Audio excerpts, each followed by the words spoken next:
도쿄올림픽 같은 경우에 이거는 도쿄올림픽 때도 선생님이 도쿄올림픽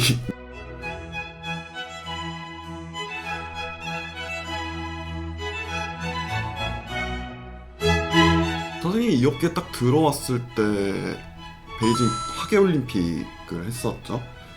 벌써 14년 됐다라는 게 이번 베이징 동계올림픽 개막식 보면서 이제 좀 실감이 났는데, 그때 당시에 느꼈던 그 개막식에 대한 감정과 굉장히 좀 다르더라고요. 그리고 굉장히 연출적인 부분에서 다른데 신기하게도 연출가는 같은 분이시라는 거.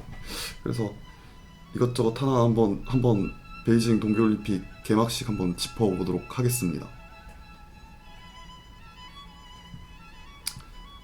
그 1년 만에 개막식 이제 리뷰하려니까 좀 그 뭐랄까요, 약간 기시감이 든다고 해야 될까? 좀 그렇네요. 아무튼 한번 해보도록 할게요.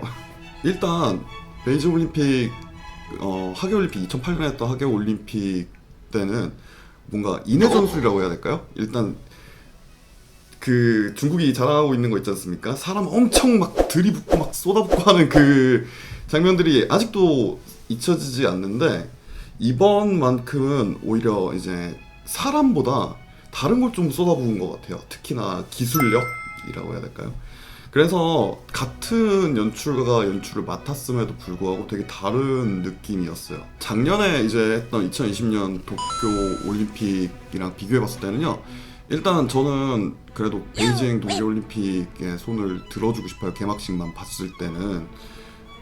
일단 도쿄올림픽 같은 경우에는 너무 돈값 못하는 기획이었다. 개막식 자체를 놓고 봤을 때는. 그래도 베이징 동계올림픽 개막식 같은 경우에는 아직까지 지금 예산이 추정치만 있고 정확한 예산이 공개되지 않은 걸로 알고 있는데, 그래도 돈값은 한 것 같다. 어느 정도 이제 들어가는지 추정은 되니까 돈값은 한 기획이지 않았나 싶습니다.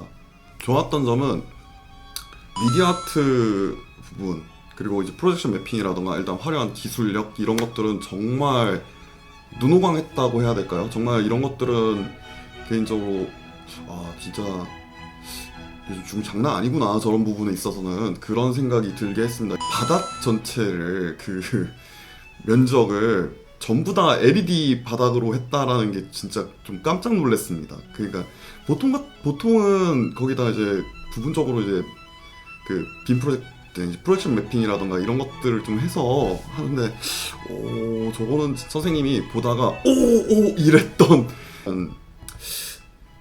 그래도 인정. 나빴던 점은 아무래도 스토리텔링일 것 같은데요. 어떤 개막식이든 간에 일단 그 프로세스가 스토리텔링처럼 이렇게 이어지게끔 하거든요. 다른 에피소드를 가지고 있는 한편의 그 드라마 같은 느낌일까요? 그런 부분에서는 예전보다는 좀 빈약해진 것 같은 느낌이랄까요? 이거는 도쿄올림픽 때도 그랬던 것 같아요. 도쿄올림픽 때도 뭔가 하나로 이어진다라는 그런 느낌은 잘 안 들었거든요. 이 부분은 도쿄올림픽보다는 조금 더 실망스럽다고 해야 될까요? 장혜모 감독님이라고 하면 딱 선생님 나이 때가 커트라인일 거예요. 장혜모 감독님을 이제 아는 그 세대가 영화 찍을 때도 굉장히 좀 엄청 화려하고 웅장하고 막 이렇게 하고, 스토리텔링도 굉장히 좋은 걸로 알고 있거든요. 근데 그런 감독님이 이제 연출을 맡았는데 스토리텔링이 좀 뭔가 단순하면서도 너무 이어지지 않는 그런 느낌이랄까요? 그리고 중국이란 나라가 가지고 있는 특유의 딱딱함이라고 해야 될까요? 이거는 어떤 기술력이라던가 뭐 스토리텔링이라던가 이런 뭐 연출 관련된 얘기까지는 아니지만 뭔가 특유의 딱딱함, 그러니까 평창올림픽이라던가 이제 도쿄올림픽이라던가 뭐 브라질 리우데자네이루 올림픽이라던가 이런 것들을 봤을 때 못 느꼈던 그 되게 특유의 딱딱함? 이런 게 있어서 좀 불편했습니다. 아마 그때부터였을 거예요. 그 중국 의장대 분들이 국기개양하는 그 모습을 보고 좀 뭐 불편한데? 약간 이런 생각이 들었는데, 여러분들은 어땠는지 좀 궁금하네요. 일단 종합했을 때 아까 전에도 말씀드렸지만 도쿄올림픽보다는 나았다. 도쿄올림픽보다는 나았고, 다만 이제 선생님도 대한민국 사람이다 보니까 이제 한복 그 국기 개양하는 그 순간에 보였던 그 한복이 굉장히 좀 안 좋게 비춰졌거든요. 굳이 저렇게 했어야 됐나라는 생각이 들고, 한국의 전통 의상인 한복이 딱 나왔을 때, 우리나라의 전통 의상인 한복이 나왔을 때 좀 불편했고, 좀이 아니죠, 많이 불편했습니다, 사실은. 이게 중국의 입장에서는 이제 소수민족들, 그 중에서는 조선족들도 포함돼 있으니 뭐 이런 식으로 이제 핑계를 대긴 하는데, 이게 국가 행사지 않습니까? 국제 행사고, 그리고 전반적으로 봤을 때 이번 동계올림픽, 그러니까 베이징 동계올림픽은 중국만의 그런 특유의 색을 빼려고 굉장히 많이 노력했던 것 같아요. 그리고 국제적인 그런 이미지를 굉장히 내비치려고 노력했는데, 그럴 거였으면 이런 부분에서 좀 세심하게 신경 썼으면 어땠을까 하는 좀 큰 아쉬움이 있는데요. 중국 사람들은 어느 누군가는 우리를 친구로 생각할 거고, 우리도 중국 사람들을 어느 누군가는 이제 친구로 생각하고, 이런 이제 동등한 관계에 있어서 국제사회의 일원으로 다가가려는, 그리고 그걸 베이징 올림픽에서 이제 풀어내려고, 개막식에서 풀어내려고 했다면 이런 부분에 있어서도 좀 섬세하게 연출했으면 어땠을까? 그냥 굳이 이렇게 긁어 부스럼 만드는 그런 연출을 보여줄 필요가 있었을까라는 아쉬움이 큽니다. 그리고 이번 베이징 동계올림픽 개막식을 보면서 시사하는 바가 좀 있는데요. 첫 번째는 일단 예전에 선생님이 처음 이제 업계에 투입될 때까지만 하더라도 이제 중국제라고 한다 그러면 좀 꺼리는 경향이 없지 않아 있었는데, 이제 진짜 기술 후진국이라는 말은 옛말이 된 것 같습니다. 미디어 아트랑 그 LED 퍼포먼스나 이런 것들 보고 좀 사뭇 놀랐어요. 선생님이 도쿄올림픽 미안해요. 도쿄올림픽이 계속해서 미안한데, 도쿄올림픽 할 때는 저 정도는 나도 하겠다라는 생각이 들었는데, 그 베이징 올림픽에서 LED 퍼포먼스라던가 이런 것들은 선생님이 봤을 때 우리나라에서 이제 저대로 구현을 하려면 좀 어렵지 않을까.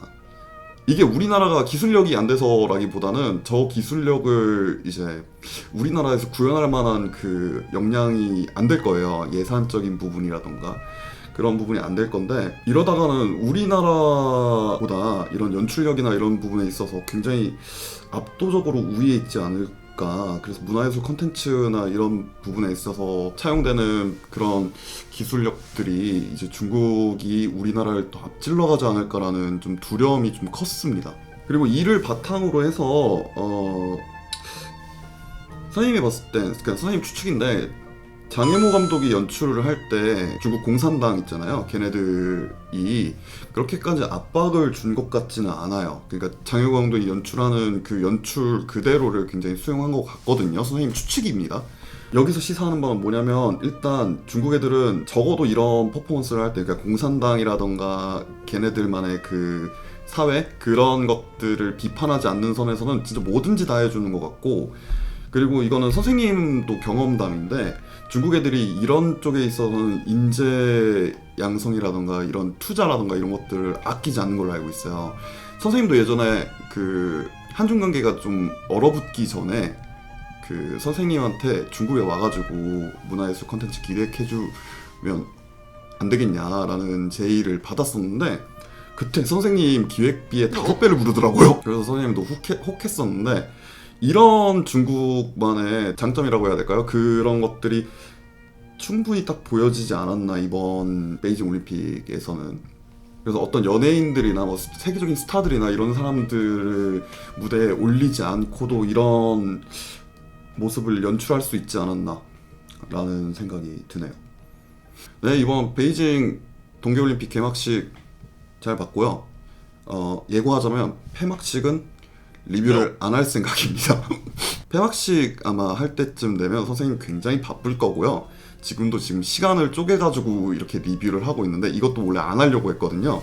우리 수강생이 선생님 이거 리뷰해 주시면 안 되냐고 해가지고 하게 된 건데, 베이징 올림픽 개막식, 뭐 제가 찍은 영상을 봐도 좋고, 아니면 그냥 베이징 올림픽 개막식을 따로 봐도 좋고, 이쪽 일을 이제 업으로 삼으려는 친구들이나 지금 업으로 삼고 있는 친구들이나 또 이제 업계 선후배님들, 그리고 선생님은 그런 분들도 봤으면 좋겠지만 시사하는 바나 이런 부분들을 문화예술 관련된 종사자들 중에서 이제 공공기관에서 일을 하시는 분들, 그리고 정치인 분들이 봐주셨으면 좋겠고, 그리고 생각했으면 좋겠습니다. 중국이 보여준 이번의 모습을 보고 우리나라가 자칫 잘못하면 뒤처질 수 있겠다, 이런 좀 경각심을 좀 가지셨으면 좋겠어요.